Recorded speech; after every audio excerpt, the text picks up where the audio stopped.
There are moments when the entire trajectory of your life pivots on a single question, when someone asks you something so direct, so penetrating, that all your carefully constructed defenses crumble and you're left standing naked before a truth you've been avoiding. For Charlotte Elliott, that moment came in a Geneva drawing room in 1822, when a Swiss evangelist she had just met looked into her eyes and asked, "Are you at peace with God?" She was 33 years old. She was brilliant, cultured, artistic, the kind of woman who could sketch your portrait with remarkable skill and pen poetry that made you reconsider what you thought you knew about faith. She was also, though she didn't fully know it yet, entering the early stages of an illness that would turn her from a woman of promise and potential into what Victorian society called a permanent invalid. And she was furious at the impertinence of this stranger's question. But Dr. Cesar Millan wouldn't let it go. He pressed her, pushed her, refused to accept her polite religious platitudes, and in doing so, he exposed the crack in Charlotte's spiritual foundation, the place where her theology met her reality and came up short. Because the truth was, she wasn't at peace with God. She was performing for him, trying to earn his approval through right behavior and proper doctrine and membership in the right religious family. She was doing everything except the one thing that mattered, coming to him just as she was. It would take weeks of wrestling, of sleepless nights and furious arguments with herself and God before Charlotte would understand what Milan was trying to tell her. But when she finally surrendered, when she stopped trying to make herself worthy and simply accepted that she was wanted without worthiness, everything changed. Not her circumstances. Those would, in fact, get worse. The mysterious illness that had just begun its assault on her body would intensify over the coming years until she became bedridden for months at a time, trapped in a cycle of pain and weakness that no doctor could explain or cure. She would spend the next 50 years, half a century, as an invalid, watching from the sidelines while her siblings married, had children, built careers in ministry, and did all the visible, valuable things that gave a life meaning in the eyes of the world. But Charlotte herself changed. The proud, capable woman who needed to prove her worth learned to live in the terrifying, liberating truth that she had no worth to prove, that God wanted her exactly as she was, sick, weak, doubting, unable to offer him anything but her need.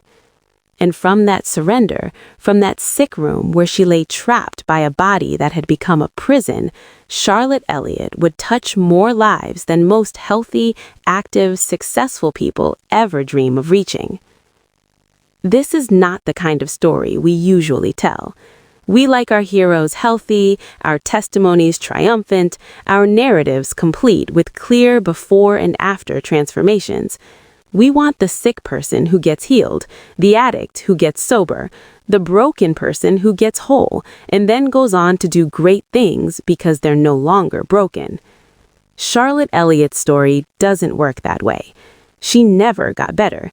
The illness that struck in her early 30s stayed with her until her death at 82. There was no miraculous healing, no dramatic turnaround, no moment when she rose from her bed and walked into her destiny. Instead, she stayed in bed, and from that bed, she wrote. She wrote letters, thousands of them, to other invalids, to doubters, to people crushed under the weight of trying to be good enough for a God who seemed impossibly distant. She wrote hymns, 150 of them over the course of her life, that gave voice to the spiritual experience of the suffering, the weak, the chronically disappointed. She wrote truth for people too exhausted to search for it themselves. And one night in 1834, when she was 45 years old and drowning in despair, convinced of her own uselessness while everyone she loved was doing important work for the kingdom of God, Charlotte wrote 6 verses that would become one of the most beloved hymns in the English language. She called it Just As I Am. You've probably heard it, even if you don't recognize the title. Just as I am, without one plea, but that thy blood was shed for me. It became the signature invitation hymn of Billy Graham's Crusades, sung as millions of people walked forward to surrender their lives to Christ. It's been translated into dozens of languages, appeared in virtually every major hymnal, crossed every denominational boundary. For 2 centuries, it has been the soundtrack to countless conversions, the words that gave people permission to stop pretending and start receiving grace. Charlotte wrote it for herself, in a moment of absolute darkness, never imagining it would travel beyond her bedroom. She thought she was simply trying to survive another day of feeling worthless. She didn't know she was articulating the core of the Christian gospel in language so simple a child could understand it, yet so profound that theologians would preach sermons about it for generations.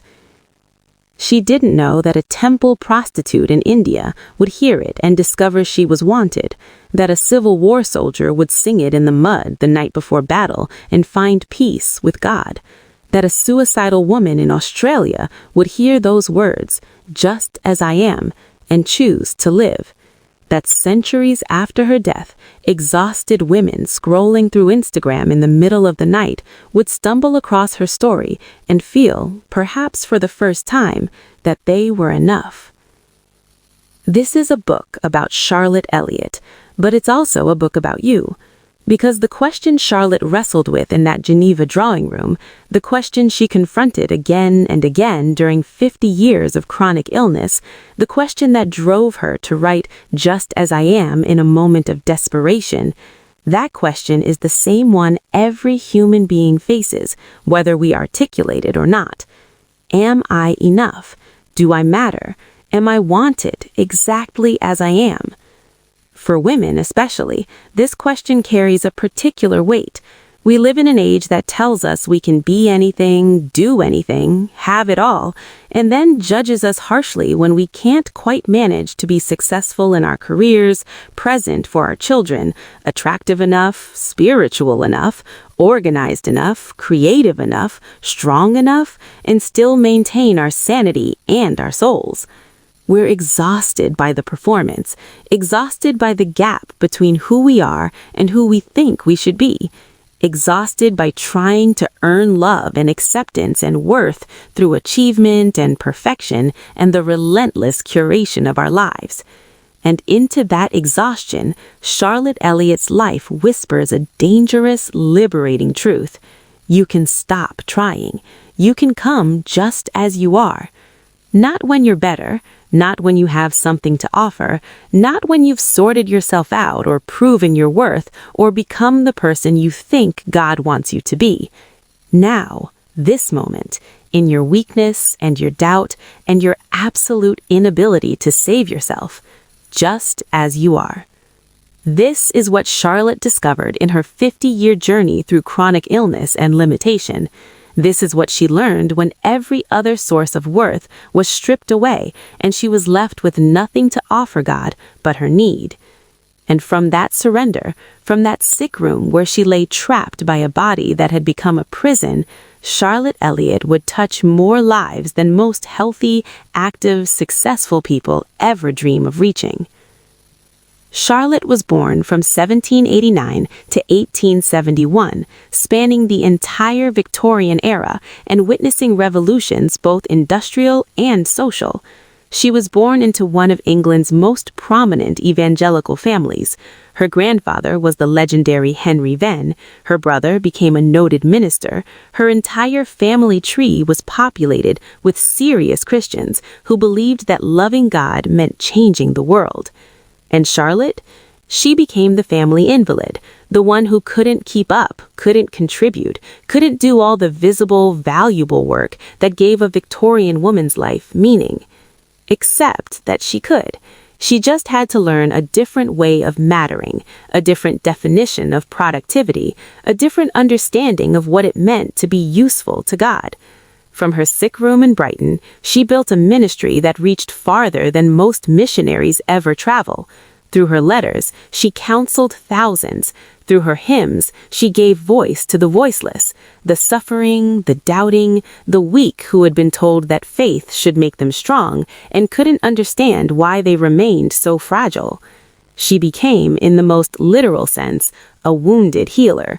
Her credentials for ministry were not her education nor her family connections or her natural talents, though she possessed all of these. Her credentials were her scars, her limitations, her intimate knowledge of what it felt like to be utterly dependent on a grace you couldn't earn. And perhaps that's why her message still resonates so powerfully today. Because we're all, in our own ways, invalids. We're all limited by bodies that fail, circumstances we can't control, wounds we carry, weaknesses we can't overcome. We're all performing and pretending and desperately hoping that if we just try hard enough, we'll finally be enough. Charlotte's life is a testament to a different way, a way that begins not with strength, but with surrender, not with achievement, but with acceptance, not with proving your worth, but with receiving the worth that's already yours, because God says you matter. As the story progresses, you'll encounter Charlotte Elliott in all her complexity, her brilliance and her pride, her suffering and her faith, her very human struggles and her extraordinary impact. You'll see her wrestle with the question of worth that every woman wrestles with. You'll watch her learn, slowly and painfully, that God's economy is nothing like ours, that He delights in using the weak and the foolish and the broken to accomplish things that leave the strong and the capable in the dust. You'll meet the people whose lives she touched, from missionaries in India to soldiers on battlefields, from former prostitutes to grieving mothers, from the suicidal to the simply exhausted. You'll see how one woman's midnight song of surrender became an anthem for millions. But most importantly, you'll be invited to consider your own answer to the question Dr. Milan asked Charlotte all those years ago in Geneva. Are you at peace with God?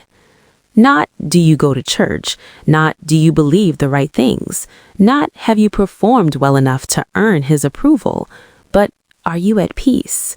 Have you stopped trying to make yourself acceptable? Have you discovered that you can come to Him just as you are, broken, doubting, weak, imperfect, falling apart, and that this is not just acceptable, but exactly what He wants? Charlotte Elliott spent 50 years learning to live in the freedom of that truth. Her life proves that limitation is not the end of purpose, that God does His best work through broken instruments, that sometimes the most spiritual thing you can do is simply endure with grace while trusting that you're held. She couldn't walk to church, but she carried millions home. She thought she was useless, but God had other ideas. And the hymn she wrote in her darkest moment continues to sing its invitation across the centuries. Just as I am, without one plea, but that Thy blood was shed for me, and that Thou biddest me come to Thee. O Lamb of God, I come, I come.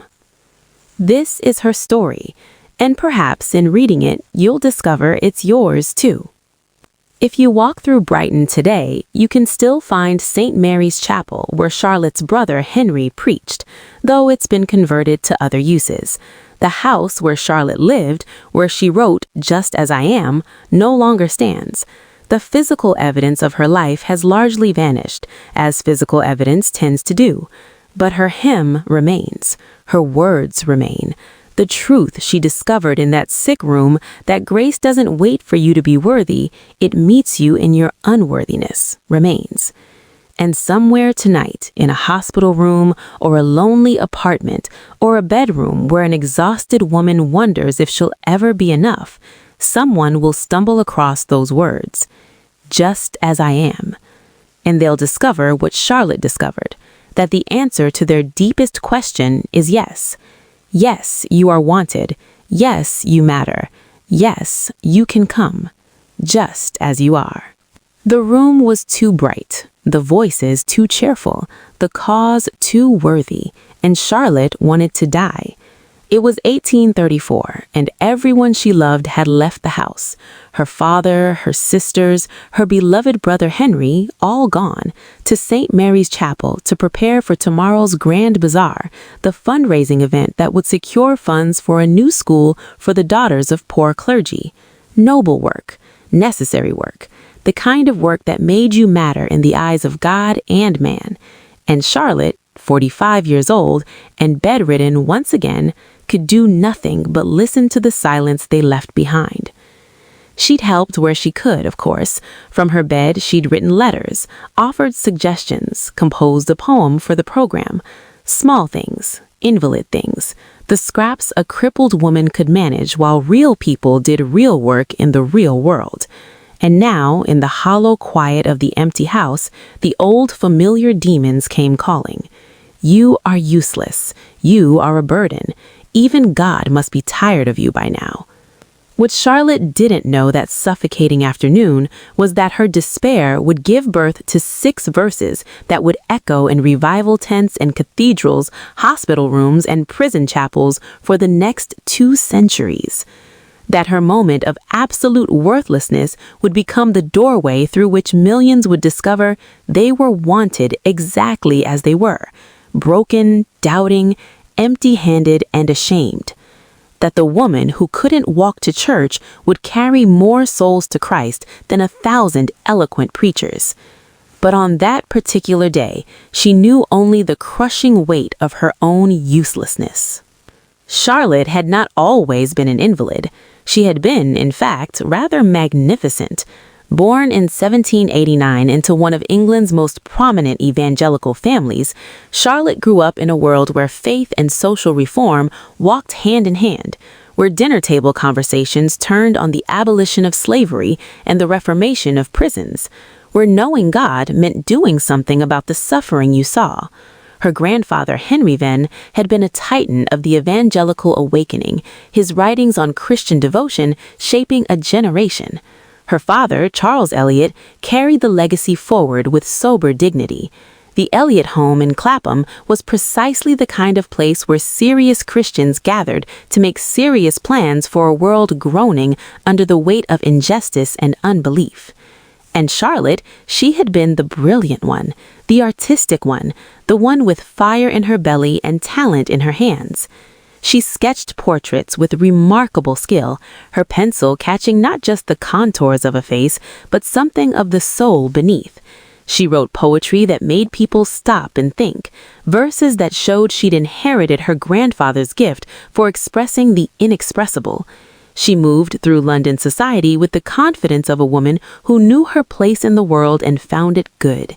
She attended lectures, engaged in witty conversation, made plans. The future stretched before her like an open road, and Charlotte intended to travel it at speed. She was, by all accounts, a woman of strong opinions and stronger will, not harsh but definite, not unkind but unbending when she knew she was right, the kind of woman who, in another era, might have led movements or run institutions. Instead, she prepared herself to be what intelligent, devout women of her class became, a helpmeet to some worthy minister, a mother to children she would raise in the fear and admonition of the Lord, a quiet force in her community. And then, sometime around 1821, when Charlotte was in her early 30s and life should have been blooming into its fullness, her body betrayed her. The illness came on gradually at first, then savagely. We don't know exactly what it was. The medical knowledge of the early 19th century was too primitive to name it with certainty. Some scholars suggest a severe form of what we might now call chronic fatigue syndrome or fibromyalgia. Others point to possible autoimmune disorders or the lingering effects of some infection that never quite released its grip. The symptoms shifted and morphed, debilitating fatigue that made even sitting upright an act of will, pain that moved through her body like a living thing, headaches that turned light into torture, and a weakness so profound that weeks would pass when she could do nothing but lie in her darkened room and endure. But the cruelest thing about chronic illness is not the pain itself, though the pain is real and terrible. It's the way it steals your future one canceled plan at a time. Her siblings married, her brothers entered ministry, her sisters managed households and raised children and served their communities in 1,000 visible ways. And Charlotte lay in bed, watched by hired nurses, pitied by friends, and slowly becoming the family burden she had never imagined she would be. The doctors tried everything: bloodletting, purgatives, tonics containing God knows what, rest cures, exercise regimens, dietary restrictions, sea air, mountain air, different air. Nothing worked for long, and each failed treatment was another small death of hope. Because the cruelest thing about chronic illness is not the pain itself, though the pain is real and terrible. It's the way it steals your future one canceled plan at a time. It's the way it turns you from a person with agency into a problem people try to solve. It's the isolation of living in a body that has become a prison no one else can see or understand. And Charlotte, with her fierce intelligence and fiercer pride, found herself facing a question she had never thought to ask. Who am I if I can do nothing? In 1822, the Elliott family traveled to Geneva, hoping the change of climate might help Charlotte's condition. It didn't, but something else happened in that city of Calvin and clear alpine air, something that would reshape everything. At a dinner party, Charlotte met Dr. Cesar Millan. He was a Swiss evangelist, brilliant and intense, the kind of man who didn't believe in polite religious conversation. He believed in souls and eternity, and he had a habit of asking questions that stripped away the comfortable layers of social Christianity to expose what lay beneath. Charlotte found him insufferable. They were discussing some theological point, she couldn't even remember what later, and suddenly Milan turned to her with those piercing eyes and asked, "Mademoiselle Elliott, are you at peace with God?" The question landed like a slap. Charlotte was the granddaughter of Henry Venn. She had been raised in the very heart of evangelical faith. She attended church, read her Bible, said her prayers. She knew all the right answers to all the right questions. Who was this man to suggest she might not be at peace with God? She responded with cool politeness that, yes, of course, she hoped she was a Christian. She had been raised in a Christian home, after all. She believed the right things. Milan wouldn't let it go. "But you have not come to Christ," he pressed. "You are not his." Charlotte's temper, never far from the surface even in health, flared hot. She told him with barely controlled fury that her religious life was her own business and she did not appreciate his impertinence. The evening ended awkwardly. Charlotte fumed for days. But Milan's words had done their work. It had found the crack in Charlotte's carefully constructed faith, the place where doctrine met reality and came up short.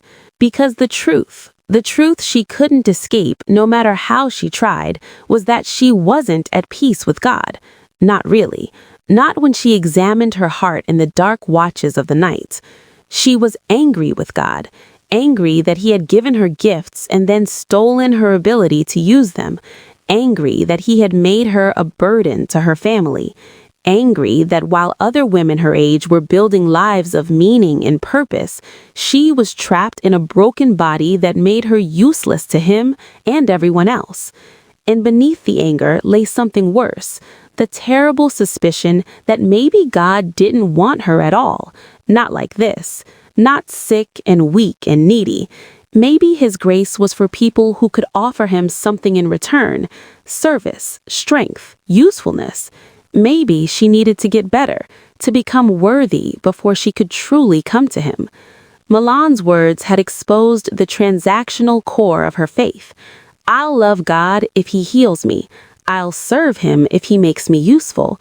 I'll trust him if he gives me what I want. For weeks, Charlotte wrestled with this revelation. She would pace when she had strength, lie in tormented stillness when she didn't. She argued with Milan in her mind, constructed elaborate theological defenses of her position, and felt them all collapse under the weight of a simpler question. What if God wanted her exactly as she was? It was absurd. It was contrary to everything she'd been taught about Christian service and duty and pulling yourself up by your spiritual bootstraps. It went against every instinct in her achieving, striving, prove yourself worthy soul. But what if it were true? Finally, several weeks after that dinner party, Charlotte sent word to Dr. Milan that she wanted to see him. When he arrived, she told him simply, "I want to come to Christ, but I don't know how. I am not good enough. I am too sick, too angry, too proud." And Milan gave her the answer that would reshape her entire theology. Come to him just as you are. Just as you are. Not when you're better, not when you've sorted yourself out, not when you have something to offer, not when you're worthy. Now, this moment, in your weakness and doubt and anger and pain. Just as you are. Something broke open in Charlotte that day. Some tight, frightened thing that had been holding her together with willpower and pride simply let go. She came to Christ the only way any of us really ever do, empty-handed, broken, with nothing to recommend us but our need. And she found, to her wonder and shock, that this was enough, that this was in fact exactly what he wanted. Charlotte returned to Brighton changed, though her body remained stubbornly the same. The illness didn't vanish in a moment of spiritual enlightenment. If anything, it seemed to worsen over the years. There would be brief seasons of improvement, tantalizing glimpses of normal life, and then the inevitable crash back into weakness. But something fundamental had shifted. Charlotte stopped waiting to get better before her life could have meaning. She stopped viewing her illness as an obstacle to serving God and began to see it as the very place where she would meet him most intimately. Her brother Henry had become the perpetual curate of St. Mary's Chapel in Brighton, and Charlotte became his invisible partner in ministry. While he preached and visited and organized, she wrote. From her bed, in the margins of pain, during the hours when sleep wouldn't come, she wrote. She wrote letters, hundreds, then thousands of them. Letters to other invalids who felt forgotten and useless. Letters to doubting Christians who couldn't reconcile God's love with their suffering. Letters to young women struggling under the weight of Victorian expectations of perfection. Letters to the bereaved, the anxious, the spiritually exhausted. She didn't write platitudes. She had been gutted too thoroughly for that. She wrote truth, that God meets us in our weakness, not despite it. That his grace doesn't wait for us to be worthy. It makes us worthy by wanting us. That sometimes the most spiritual thing you can do is simply endure, one painful moment at a time, trusting that you are held even when you cannot feel the hands that hold you. Her letters became lifelines. They passed from person to person, copied and shared, because Charlotte wrote what others felt but couldn't articulate. She gave language to the spiritual experience of the suffering, the invalid, the chronically disappointed. And she wrote hymns. In 1834, she published The Invalid's Hymn Book, a collection of 115 hymns for the sick and suffering. While other hymn writers celebrated Christian triumph and victory, Charlotte wrote for those stuck in the long middle of unresolved pain. She wrote hymns for people who couldn't get out of bed for church, for those whose faith felt more like clinging to a rock in a storm than soaring on eagle's wings. The book found an audience hungry for exactly this kind of honesty. Invalids across Britain, and there were many in an age before antibiotics, when tuberculosis and countless other ailments turned vigorous people into permanent shut-ins, finally had hymns that spoke their language.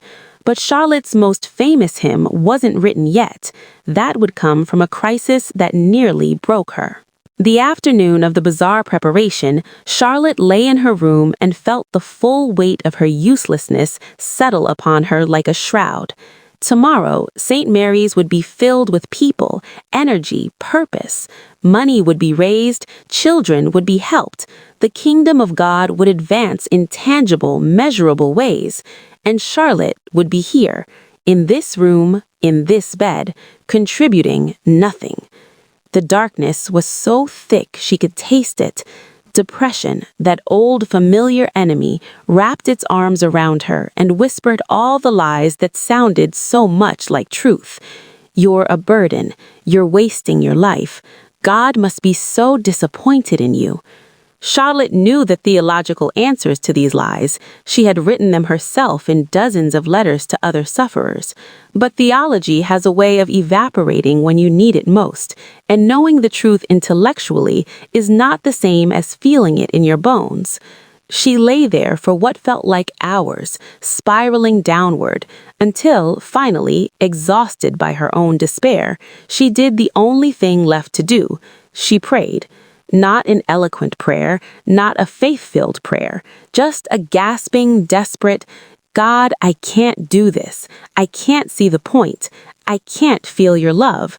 I am exactly what I am, sick, useless, doubting, and I don't know how to be anything else. And in that moment of absolute surrender, a line came to her, clear as if someone had spoken it aloud. Just as I am. Without one plea. She groped for the pencil and paper she kept by her bed for the insomnia nights. Her hand was shaking, but she wrote, Just as I am, without one plea, but that thy blood was shed for me, and that thou bidst me come to thee. O Lamb of God, I come, I come. The tears were streaming down her face now, but they weren't tears of despair anymore. They were tears of recognition. She was writing her way back to the truth Dr. Milan had shown her 12 years earlier, that God didn't need her to be anything other than what she was, that his invitation wasn't conditional on her health or usefulness or strength. The verses poured out, each one a declaration of war against the lie that we must make ourselves acceptable before God will accept us. Just as I am, and waiting not, to rid my soul of one dark blot, to thee whose blood can cleanse each spot, O Lamb of God, I come, I come. Just as I am, though tossed about with many a conflict, many a doubt, fightings and fears within, without, O Lamb of God, I come, I come. She wrote of coming with every weakness, every failure, every limitation. She wrote as an invalid who knew she would never be physically whole in this life. She wrote as a woman who battled doubt as fiercely as pain. She wrote as someone who had finally exhausted all other options, fallen into grace, and found it deeper than her need. 6 verses in all, each one a surrender, each one a coming home. When she finished, Charlotte felt emptied, but not in the terrible way. This was the emptiness of a cistern finally cleaned out, ready to be filled with fresh water. She had named her darkness and offered it to God, and the offering itself had somehow become light. She didn't know, of course, what she had done. She thought she was simply writing another hymn for herself, another tool for survival in the long campaign of her illness. She had no idea that Just as I Am would become one of the most beloved hymns in the English language, sung at countless evangelistic services for the next 2 centuries. She couldn't have imagined Billy Graham, a century later, making it the signature invitation hymn of his crusades, that it would be the soundtrack to millions of people walking forward to surrender their lives to Christ. All she knew was that she had found her way back to the peace Milan had asked about all those years ago in Geneva, the peace that didn't depend on circumstances or health or usefulness, the peace that came from being wanted exactly as you are. The years that followed were not easy. Chronic illness never is. There were seasons of improvement when Charlotte could attend church, receive visitors, pretend at normalcy. and there were seasons when the weakness pinned her to her bed for months at a time, when even thinking felt like wading through mud, when pain was the only constant. But Charlotte had found her vocation, and it was precisely suited to an invalid's life. She would write truth for those too weak to hunt for it themselves. Her correspondence grew to staggering proportions.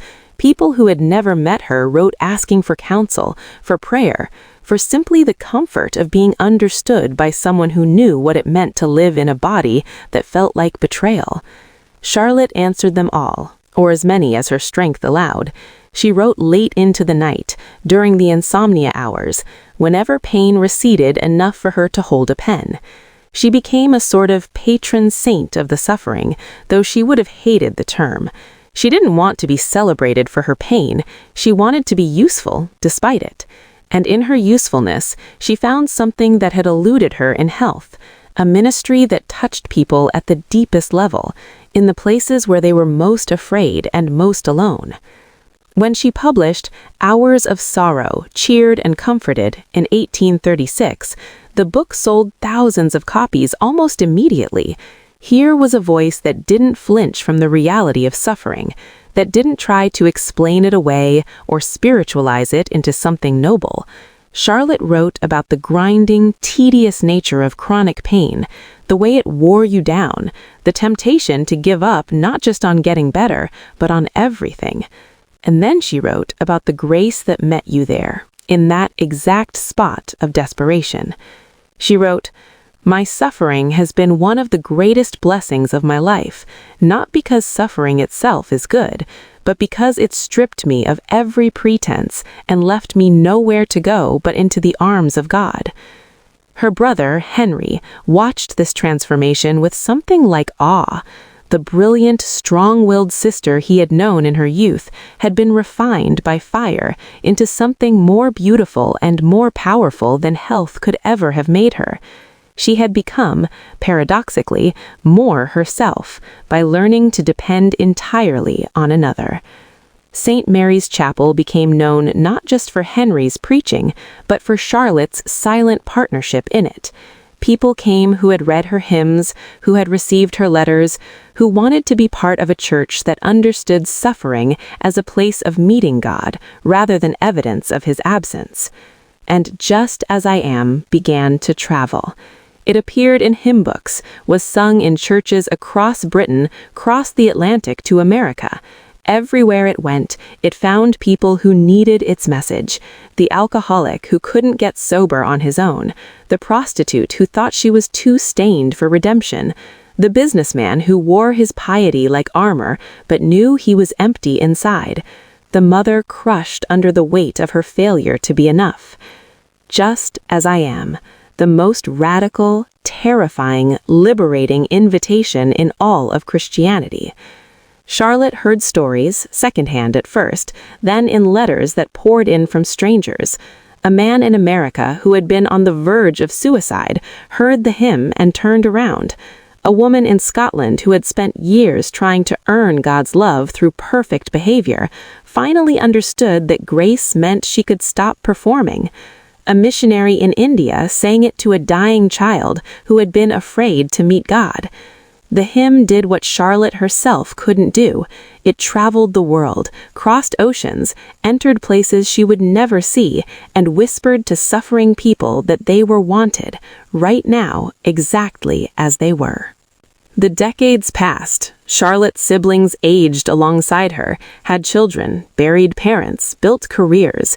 Charlotte remained largely stationary, moving from bed to chair to bed again. Her world contracted to the dimensions of a sick room and the vast interior landscape of faith. She lost people. Her father died. Close friends died. The parade of death that attends a long life marched past her bed, and she wrote hymns for each loss, letters to each grieving family. She had become an expert in sorrow, not because she sought it, but because it sought her, and she had learned not to run. By the 1850s, Charlotte was in her 60s, and the illness that had plagued her for more than 30 years showed no signs of relenting. If anything, her body grew more fragile, more unpredictable. There were weeks when she could barely speak, when the effort of forming words exceeded her strength. But still, she wrote. She compiled more books, Thoughts in Verse on Sacred Subjects, 1869, more collections of hymns and meditations. Her output was astonishing for someone supposedly too weak to function. She wrote approximately 150 hymns over the course of her life, along with countless letters and devotional pieces. How did she do it? Women asked her this constantly. How do you keep going when your body fights you at every turn? Charlotte's answer was always the same. She didn't keep going. Christ kept going, and she simply yielded to his momentum. On the days she couldn't write, she didn't write. On the days she could hold a pen, she wrote.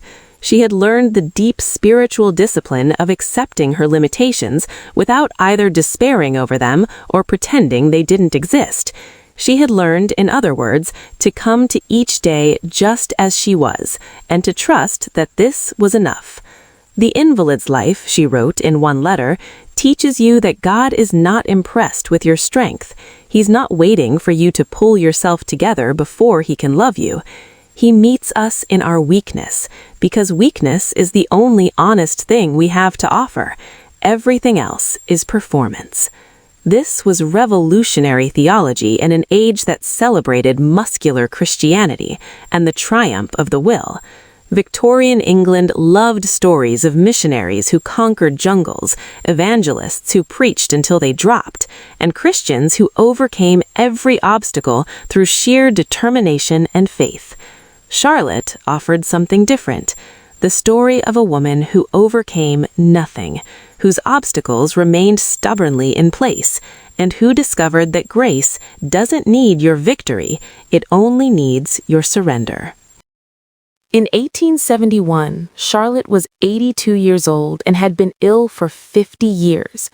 50 years of doctors and disappointments, of pain and prayer, of watching life happen to other people while she observed from the margins. And yet, in those margins, she had built a ministry that touched more lives than most pulpiteers ever reach. Her letters numbered in the thousands. Her hymns were sung in languages she didn't speak, in countries she'd never seen. Just As I Am alone had become a standard in both liturgical and revival settings, the go-to hymn for altar calls and moments of decision. When she died on September 22, 1871, her family made a discovery that stunned them. They found more than 1,000 letters from people whose lives had been changed by Just As I Am. Letters from converts who had come to Christ while singing it. Letters from missionaries who used it to reach the broken. Letters from invalids who had found hope in its message. Letters from alcoholics, prostitutes, prisoners, slaves, from every possible kind of human desperation and shame, all testifying that this hymn had shown them a grace big enough to cover what they were. Charlotte had thought she was useless. God had other ideas. Her gravestone bears no elaborate tribute. She wouldn't have wanted one. But if you know where to look, you can find Just As I Am carved into the memory of the church, still singing its invitation to everyone who feels too broken, too sick, too sinful, too anything to be wanted by God. Just as I am, without one plea, but that thy blood was shed for me. The invalid who couldn't walk carried millions home. The letter arrived at Charlotte's Brighton home in the spring of 1852, postmarked from a place she had never heard of, a small mission station in South India. The handwriting was careful, the paper thin and precious, as if the writer knew that every sheet had traveled thousands of miles and couldn't be wasted. "Dear Miss Elliott," it began, "you do not know me, and I confess I feel presumptuous writing to you, but I must tell you what your hymn has done in this dark corner of the world." Charlotte set the letter down for a moment, her hands trembling, not from illness this time, but from something else. These letters had been arriving with increasing frequency over the past years, but she never quite got used to them. The idea that words she had scratched out in a moment of private despair were reaching people in places she couldn't even picture seemed impossible, miraculous, terrifying. She picked up the letter again and read on. The missionary, a young woman named Mary who had left England at 23 to serve among the desperately poor, described a village girl named Lakshmi who had been sold into temple prostitution at the age of 9. Mary had been working for months to reach the Devadasis, the sacred prostitutes, telling them about a God who saw them as more than their bodies, more than their shame. But Lakshmi wouldn't listen. How could she believe in a God who loved her when the God she served had marked her as unclean, when the men who used her treated her as less than human, when her own family had traded her for a handful of rupees? I didn't know what to say to her anymore, Mary wrote. I had exhausted all my arguments, all my Bible verses. And then one evening, as she sat in the mission house, she had nowhere else to go that night. I simply sang to her. I sang, "Just as I am." Charlotte's eyes blurred with tears as she read what happened next. Mary sang in Tamil, the local language, a translation she had worked on for weeks to get right. Just as I am, without one plea, but that thy blood was shed for me. And Lakshmi, who had heard 1,000 religious songs, who had been surrounded by ritual and devotion her entire life, who knew every Hindu hymn to every deity in the pantheon, heard something she had never heard before, that she could come to God exactly as she was, not purified, not worthy, not after she had paid sufficient penance or performed enough sacrifices or somehow undone what had been done to her body, just as she was. The girl wept. She wept for hours, Mary wrote, great heaving sobs that seemed to come from somewhere deeper than grief. And when she could speak again, she asked the question that would change her life. This God, he really wants me? Like this? I told her yes. I told her that Jesus died for temple prostitutes and tax collectors and everyone the religious people threw away. I told her about the woman at the well, the woman caught in adultery, the sinful woman who washed his feet with her tears. I told her that just as you are means exactly that. No exceptions, no fine print, and no asterisk that says, except for girls like you. Lakshmi had become a Christian that night. She was still a Devadasi, you couldn't undo that status in her culture, but she was also, for the first time in her life, someone's beloved daughter. She was learning to read so she could study the Bible. She was teaching other girls that their bodies didn't define their worth. She was, Mary wrote with obvious wonder, radiant with a joy I cannot describe. And it all began, the letter concluded, with your hymn, with those words that told her she didn't have to clean herself up before God would touch her. Miss Elliott, you have never traveled to India, but your faith has, and it is bearing fruit in the darkest soil. Charlotte sat with that letter for a long time, reading it again and again. She thought of that night in 1834, lying in her bed, convinced of her own uselessness, writing words she thought were only for herself. She thought of the cosmic mathematics of grace, how God takes our smallest offerings, our brokenness, our desperation, our midnight scribbles, and multiplies them beyond anything we could ask or imagine. She had written a hymn because she needed to hear it herself, and now, half a world away, a girl who had been used and discarded had heard it and discovered she was wanted. This was not the first such letter, and it would not be the last. By the 1850s, Just As I Am had become something Charlotte had never anticipated, a phenomenon. It appeared in virtually every major hymnal in the English-speaking world. It crossed denominational boundaries with ease. Anglicans sang it, Methodists sang it, Baptists sang it. Even some of the more progressive Presbyterian churches included it in their collections. In America, where revivalism, sweeping through towns and cities with the force of a religious prairie fire, the hymn became an essential tool. Evangelists discovered that Just As I Am did something no sermon could quite accomplish. It gave people permission to stop pretending. In an age that prized moral rectitude and proper Christian deportment, where church was often a place to display your spiritual success rather than confess your spiritual poverty, Charlotte's hymn opened a door. It said in the simplest possible terms that you didn't have to have it all together, that God was not waiting at the finish line to congratulate you on your achievement, that He was instead meeting you at the starting line when you had nothing to show for yourself but need. The hymn became particularly associated with the altar call, that uniquely Protestant practice of inviting people to come forward physically as a sign of their spiritual decision. Critics would later argue about the theology and psychology of altar calls, whether they manipulated emotion, whether they produced genuine conversions or just momentary sentiment. But for thousands and thousands of people in the mid-19th century, walking forward while Just As I Am was sung became the physical embodiment of spiritual surrender. Charlotte heard the stories, and they bewildered her. A businessman in Manchester who had built his fortune through ruthless practices, crushing competitors, exploiting workers, accumulating wealth while his soul shriveled, heard the hymn at a revival meeting and found himself walking forward before he quite knew what he was doing. He later wrote to Charlotte that he had been in church hundreds of times, heard countless sermons about repentance, but it was the line, "Just as I am, poor, wretched, blind," that undid him. Because that was what he was underneath the expensive suits and the big house and the impressive bank account. Poor, wretched, blind. And the hymn told him God wanted him anyway. An older woman in Scotland who had spent 70 years trying to be good enough for God, keeping every rule, following every prescription, living in constant fear that one misstep would cost her salvation, heard Just As I Am and felt the burden she'd been carrying for 70 decades simply drop. The theological implications took years to work out with her minister, but the emotional release was instant. God didn't need her to be perfect. He needed her to be His. The relief nearly killed her, she wrote, but in the best possible way.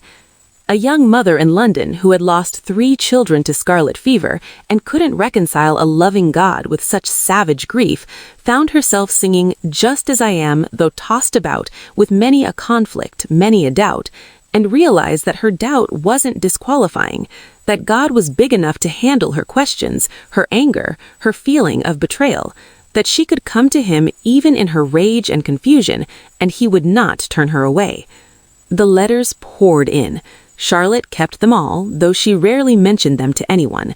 She found the attention deeply uncomfortable.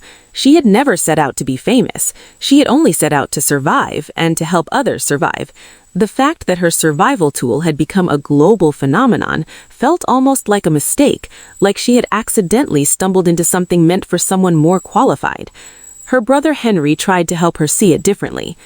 "Charlotte," he told her gently, after she had expressed yet another her bewilderment at the hymn's reach, "God has given you a pulpit that reaches farther than mine ever will. Your sick room has become a cathedral. Your weakness has become a megaphone. This is not an accident." Charlotte wanted to believe him. On good days, she did believe him. On bad days, and there were many bad days, she still felt like a fraud. What right did she have to teach others about faith when her own faith was often a threadbare thing, barely keeping her afloat? What authority did an invalid who couldn't even attend church regularly have to write hymns that would be sung in churches worldwide? But perhaps that was the point. Perhaps the very fact that she was weak, sick, doubting, and struggling made her the perfect person to write about grace. Because grace isn't for people who have it all together. It's for people who are falling apart and need to be caught. The 1860s brought new losses and new limitations. Charlotte's health, which had always been precarious, became even more unpredictable. She had brief rallies when hope would flare that perhaps finally she was improving, and then she would crash again, sometimes for months at a time, into a darkness so thick that breathing felt like work. Her friends died. The old evangelical generation, the ones who had fought for abolition and prison reform, and who had believed that loving God meant changing the world, passed away one by one. Charlotte attended fewer and fewer funerals, not because she didn't care, but because she physically couldn't make the journey, even the short one to the chapel. She was becoming, she realized, a relic of another time. The world was changing. Darwin's theories were shaking the foundations of faith. The confident evangelicalism of her youth was giving way to something more cautious, more defensive. People were asking different questions now, harder questions about science and suffering and whether any of it meant anything at all. Charlotte had no answers to these new questions. She had only her old truth, that God met her in her weakness, that he wanted her just as she was, that his grace was sufficient, even when nothing else was. And so she kept writing. Not as prolifically as before. There were months when she couldn't hold a pen, when the pain or weakness was too great, but whenever she could, she wrote. More hymns, more letters, more attempts to put into words the things she had learned in 50 years of suffering, that limitation is not the end of purpose, that God does his best work through broken instruments, that sometimes the most spiritual thing you can do is simply endure with grace. In 1869, she published what would be her last major work, Thoughts in Verse on Sacred Subjects. The poems in this collection reflected a lifetime of wrestling with pain, doubt, and faith. They were not triumphant poems. They were honest poems. Poems about the long middle of suffering, about the questions that don't get answered, about the faith that persists, not because everything makes sense, but because letting go feels like dying. Critics found the collection too dark, too focused on suffering. Where was the victory? Where was the joy? Where was the resurrection power that was supposed to characterize the Christian life? But for people who were themselves in the long middle of unresolved pain, the poems were water in a desert. Finally, someone was telling the truth. Finally, someone acknowledged that faith doesn't always feel like victory, that sometimes it feels like barely holding on, and that this was okay, that God didn't need you to pretend to be stronger than you were. One reviewer, missing the point entirely, wrote that Charlotte Elliott's work was suitable for invalids and those of melancholic temperament, but lacks the vigorous faith that should characterize healthy Christian living. Charlotte read the review and laughed, a rare sound in her sick room. "Well," she said to the nurse attending her that day, "at least he's honest about who my audience is. I'll take the invalids and the melancholy. Apparently, the vigorous and healthy have enough hymns already." But beneath the humor was a question that had haunted her for decades. Was her faith lesser because it was born from weakness? Was a Christianity that acknowledged struggle and doubt somehow inferior to the triumphant, victorious faith the preachers proclaimed from their pulpits? The answer, she had come to believe, was no. In fact, it might be the other way around, because weakness forced honesty. Weakness stripped away pretense. Weakness made performance impossible, and in that naked, humiliating place of utter dependence, you met God as he actually was, not as you wanted him to be, or as you thought you should experience him. This was what she had been trying to say for 50 years in 1,000 different ways, that God doesn't need your strength, he needs your surrender. Charlotte Elliott died on September 22, 1871, at the age of 82. She had been ill for exactly 50 years, longer than many people lived in that era. She died in Brighton, in the same town where she had written Just As I Am 37 years earlier, in the same house where she had spent decades writing letters and hymns from her bed. The funeral was quiet, befitting someone who had spent most of her life hidden away from public view. Her brother Henry preached the sermon, though his voice broke more than once. He spoke of Charlotte's faith, her perseverance, her ministry to the suffering. But mostly he spoke of her hymn, the one she had written in a moment of despair and that had somehow become her greatest gift to the church. After her death, as her family went through her papers, they made the discovery that Henry mentioned in his eulogy, more than 1,000 letters, carefully preserved, from people whose lives had been changed by Just As I Am. Letters from every continent where missionaries had carried the hymn. Letters from people who had heard it once and never forgotten it. letters from converts, from doubters who had found faith, from the dying who had found peace. One letter from an American Civil War soldier described hearing the hymn sung by a chaplain the night before battle. The soldier wrote that he had been raised in church but had never understood grace until that moment, standing in the mud with death waiting in the morning, singing about coming to God without one plea. "I might die tomorrow," he wrote, "but at least I'll die knowing I'm wanted." Another letter came from a woman in Australia who had been on the verge of suicide when she heard "Just as I Am" sung at a small church gathering. "I had decided," she wrote, "that I was too broken for God to fix, too stained for Him to clean, too far gone for saving. And then I heard that I could come just as I was, not after I sorted myself out, not when I was worthy, now, broken and desperate and without hope.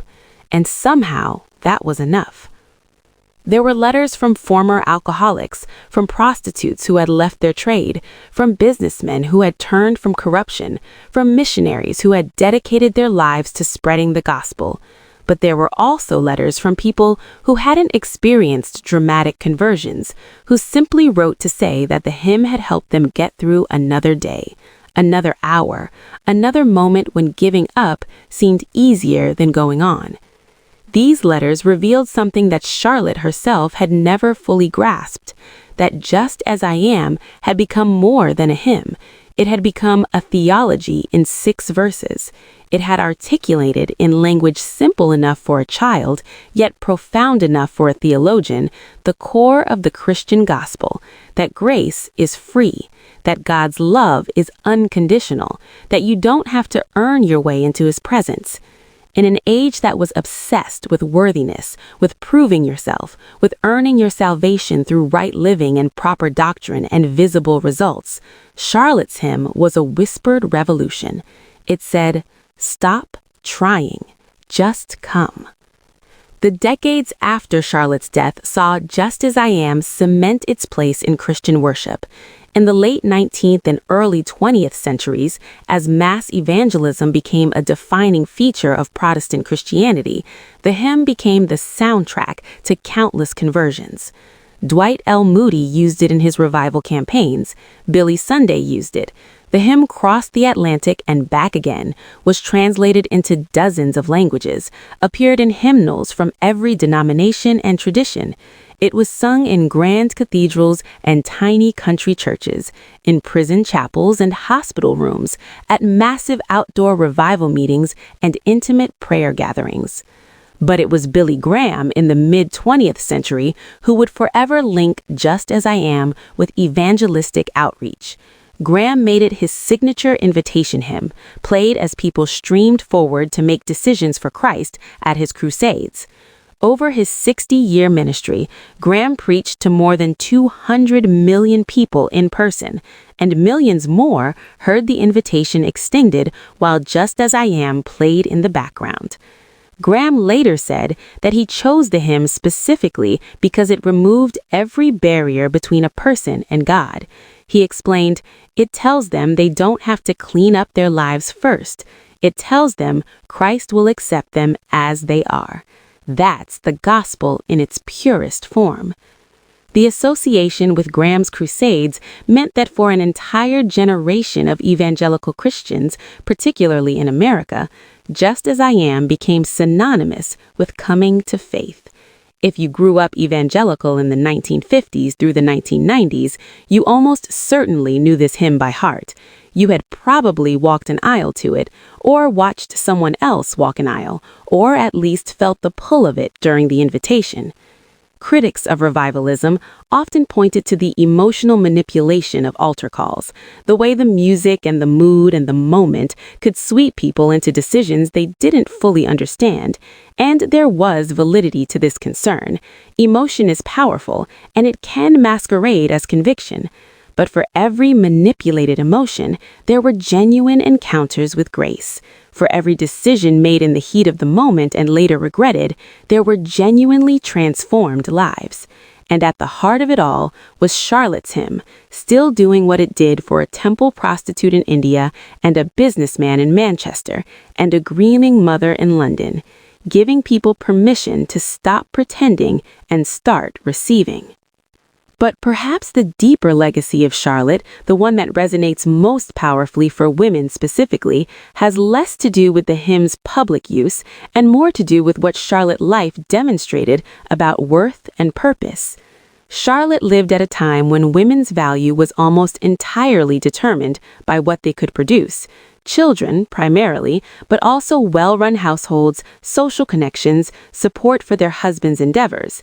A woman's worth was in her usefulness, in her ability to fulfill the roles assigned to her by society and Scripture, or at least Scripture as interpreted by that society. Charlotte could do none of these things. She never married, she had no children, she couldn't run a household, she could barely get out of bed. By every Victorian measure of female worth, she was a failure. And yet, Charlotte's life posed a radical question that women are still wrestling with today. What if your worth isn't determined by what you can produce? What if you matter simply because God says you matter, not because of what you contribute or accomplish or achieve? This was not just theological theory for Charlotte. This was the daily battle she fought for 50 years. Every morning that she woke up in pain, unable to do the things healthy people did, she faced the temptation to believe the lie that she didn't matter. And every day, she had to choose to believe the truth of her own hymn, that God wanted her just as she was. The radical nature of this message becomes clearer when you consider what society told women, and still tells women, about their value. You matter if you're beautiful. You matter if you're productive. You matter if you're needed. You matter if you can do it all. Career, family, perfect home, Instagram-worthy life without breaking a sweat. Charlotte's hymn says, no, you matter because you're loved. Period. Full stop. Just as you are. This is why her story resonates so powerfully with contemporary women, even those who have never heard of Charlotte Elliott or who wouldn't consider themselves particularly religious, because women are still fighting the same battle Charlotte fought, the battle to believe that they are enough, exactly as they are, without the performance, without the achievement, without the constant striving to prove their worth. Modern women face pressures Charlotte could never imagined.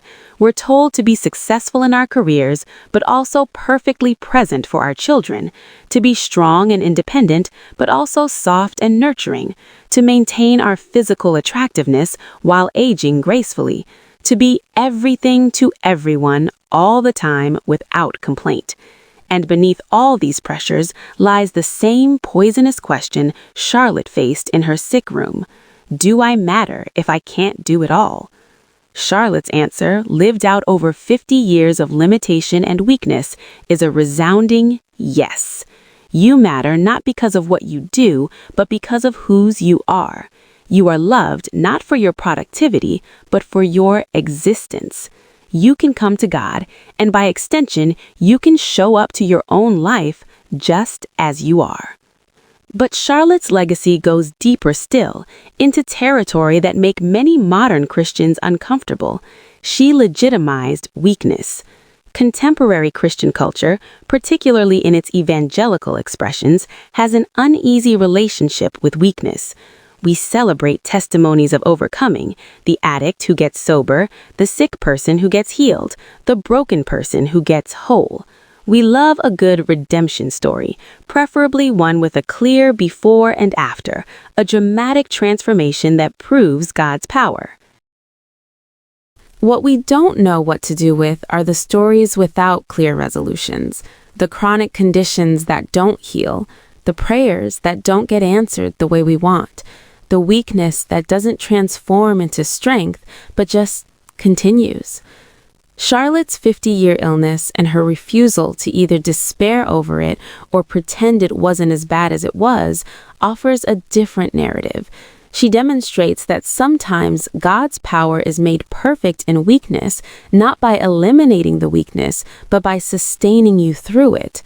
that sometimes the miracle isn't healing but endurance, that sometimes the greatest faith is not the faith that moves mountains, but the faith that keeps trusting when the mountain doesn't move. This is an uncomfortable message for a culture that wants results, that measures success by visible outcomes, that needs to see progress to believe something is working. Charlotte's life says that sometimes faithfulness looks like lying in bed, writing letters, waiting for strength that may never come, and trusting that God is doing something profound in the waiting. For women specifically, who are often told that their faith should make them joyful, peaceful, radiant, untroubled, Charlotte's honest wrestling with depression, doubt, and physical limitation is profoundly liberating. She didn't have it all together. She didn't always feel close to God. She battled darkness, and sometimes the darkness won, at least for a while. And God used her anyway. In fact, God used her because of her weakness, not despite it. Her limitation forced an authenticity that strength often masks. When you can't perform, when you have nothing to offer but your need, you encounter grace in its purest form. And that encounter qualifies you to speak to others who are also falling apart, who are also discovering that their strength was never the point. Charlotte's theology of the sickbed, articulated across 150 hymns and thousands of letters, offers several key insights that remain relevant. First, suffering is not evidence of God's absence, but often the place of his most intimate presence. Charlotte wrote, "I have learned more of the love of God in this room of pain than I ever learned in seasons of health and strength." This doesn't romanticize suffering. Charlotte was clear that pain is terrible, and she would have chosen health if given the choice. But it acknowledges that God meets us in the pit in ways we might miss on the mountaintop. Second, faith is not the absence of doubt, but the choice to trust in the presence of doubt. Charlotte's hymn, "Just as I am, though tossed about, with many a conflict, many a doubt," gave voice to what many Christians felt but were afraid to admit, that doubt is part of the journey, not disqualification from it. You can come to God with your questions, your uncertainties, your fears that maybe none of it is true. You don't have to resolve everything before you can come. Third, God's economy is not ours. We measure success by visible impact, by numbers and results and tangible outcomes. God seems to delight in using the weak, the foolish, the unlikely, the broken. Charlotte's ministry from a sickbed reached farther than most people's ministry from positions of power and health. The mathematics of grace don't make earthly sense. Fourth, weakness forces us to depend entirely on God, which is exactly where he wants us. Charlotte wrote, "My illness is my pulpit. From it I preach to myself and others the sermon I most need to hear, that God is enough when I am not. Self-sufficiency is the great spiritual danger. Weakness is the cure." In 2025, more than 150 years after Charlotte's death, "Just as I Am" continues to be sung, though perhaps less frequently than previous generations. Worship styles have changed. Contemporary Christian music has largely moved away from traditional hymns. The altar call, at least in its classic Billy Graham form, is less common in many churches. But the message of the hymn, the radical, scandalous, beautiful message that you can come to God without pretense, without preparation, without anything to recommend you but your need, remains as necessary as ever. Perhaps more necessary, because we live in an age of performance like no other. Social media has turned everyone's life into a curated highlight reel. We present our best selves, our most photogenic moments, our most impressive achievements. We filter and edit and polish until the image we project bears little resemblance to the reality we live. And beneath all this performance is a crushing exhaustion. We're tired of pretending, tired of the gap between who we are and who we think we should be, tired of trying to earn love, acceptance, worth through achievement. Into this exhaustion, Charlotte's hymn whispers the same invitation it whispered to Lakshmi in India and the Civil War soldier and the suicidal woman in Australia. You can stop performing. You can come just as you are. This is why Charlotte Elliott's story matters for women today, not because she was a particularly extraordinary woman, though she was, not because she wrote a famous hymn, though she did, but because she lived the message she wrote about. For 50 years, she wrestled with the question every woman wrestles with, am I enough? And she discovered, slowly and painfully and repeatedly, that the question itself was wrong. The question isn't, am I enough? The question is, does God want me? And the answer to that question is always, unequivocally, magnificently, yes, just as you are. Charlotte never wanted to be famous. She never set out to write a hymn that would outlive her by centuries. She simply wanted to survive one more day, one more hour of pain and limitation, and the terrible feeling of uselessness. From that humble, desperate place, God built something that has touched millions. This is the final lesson of Charlotte Elliott's life, that God doesn't need your strength, your health, your perfection, or your pulled-together life. He needs your surrender. He needs you to stop trying to make yourself acceptable and simply receive the acceptance He offers freely. He needs you to come just as you are. And when you do, broken, doubting, weak, imperfect, falling apart, you'll discover what Charlotte discovered in that sick room in Brighton, that His grace is sufficient, that His love is unconditional, that you are wanted exactly as you are in this very moment. Not someday when you get it together, not after you fix all the broken pieces, not when you're finally worthy. Now, today, this moment, just as you are. If you followed Charlotte's story and felt the stirring of recognition, if you've been exhausted by trying to earn your worth, if you felt disqualified by your weakness, if you've wondered whether God could possibly want someone as broken as you, then Charlotte's message is for you. You don't have to wait until you're stronger, better, more spiritual, more put together. You don't have to clean yourself up or sort yourself out or become worthy. You can come right now, just as you are. Maybe you've been a Christian for years, but you've been performing rather than resting in grace. Maybe you've never considered faith before, but something in Charlotte's story resonates with your own struggle with worth and acceptance. Maybe you're in the middle of your own wilderness of limitation, illness, depression, circumstances beyond your control, and you need to hear that God can use you right where you are. Whatever your story, the invitation is the same. Come. Not with your achievements, not with your qualifications, not with proof that you deserve to be here. Come with your weakness, your doubt, your questions, your failures, your ordinary, imperfect, struggling self. Come and discover what Charlotte discovered, that grace is not something you earn, but something you receive, that God's love is not conditional on your worthiness, but freely given in your unworthiness, that the very weakness you thought disqualified you might be the exact place where God meets you most powerfully. Take a moment right now.